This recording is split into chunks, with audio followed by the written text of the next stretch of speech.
Alright, so check this out. Low beam lights versus high beam lights. When you flip them to the low beams, we can see that those two MOSFETs have been hot in the past. Something that you probably wouldn't ever have noticed with just a high beam regular microscope light. Now we're going to switch over to the next machine here. It's another DELL. No power, it's not powering on at all. And after a quick board survey, you can see we found a missing inductor here. And when we put the probes on it, it reads 17 volts, so there's a good chance that's stopping it from powering on. There's kind of a zoomed out view. It shows there's a couple electrolytic capacitors fairly close, so we're going to cover those up just to make sure we don't blow them up from the heat. And put a little flux on there and get our hot air station going. Get these two tabs pulled off, and then we'll slap a new inductor on there and give it a test. I grabbed these inductors from DigiKey. They are 1 microhenry, 7 amps, 14 milliohm SMD fixed inductors. Gonna add a little bit more flux here. Get this heated up and we'll drop this inductor on there. Takes us a little moment here to get this heated up, and then she'll be all set in place.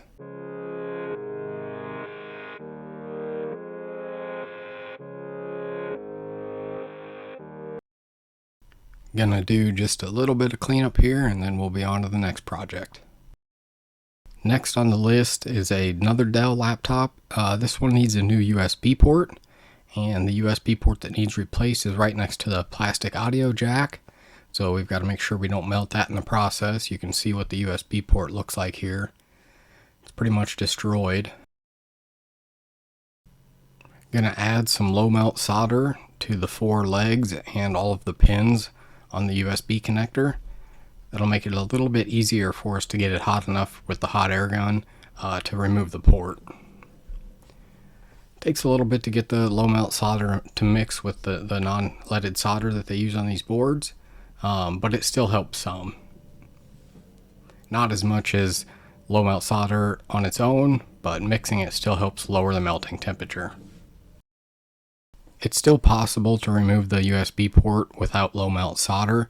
It's just going to take more heat and add a little bit of increased risk to the surrounding components, especially if they're plastic like the audio jack.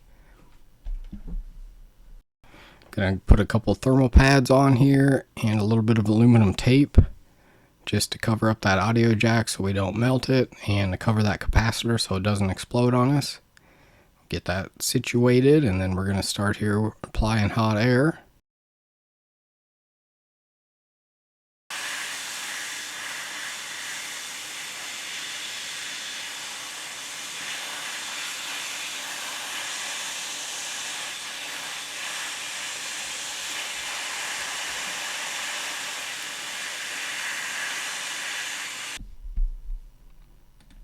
If you watch in the upper right corner, you'll notice the black tape there starts to get kind of melty and peels back a little ways, but all good.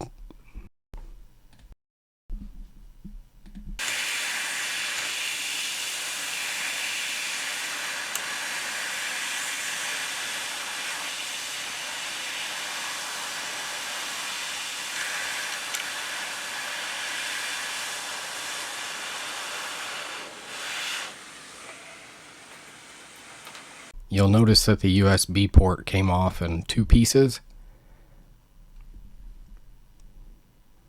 That wasn't planned, it just melted and came off that way.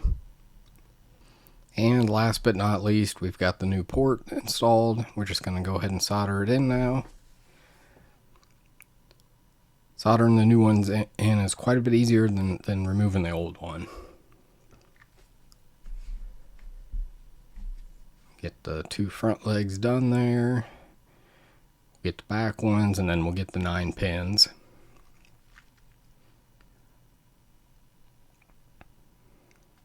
I'm using a pretty big tip, but that's kind of needed on the legs. They don't melt very easily. They don't flow solder very easily.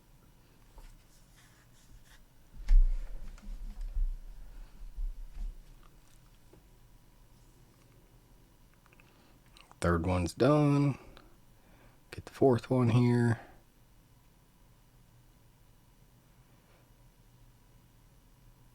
And you can see even with that large tip, it's still taken plenty of time to melt the solder.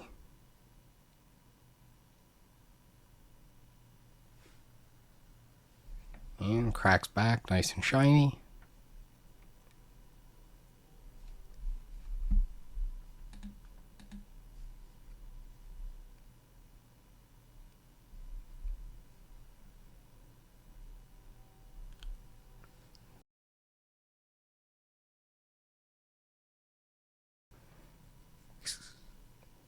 I'm going to speed this up while we do these 9 ports here. And then one more new thing we've got is the nano sponges now instead of Q-tips. So far so good. I haven't used them enough to really form an opinion on them yet, but so far so good.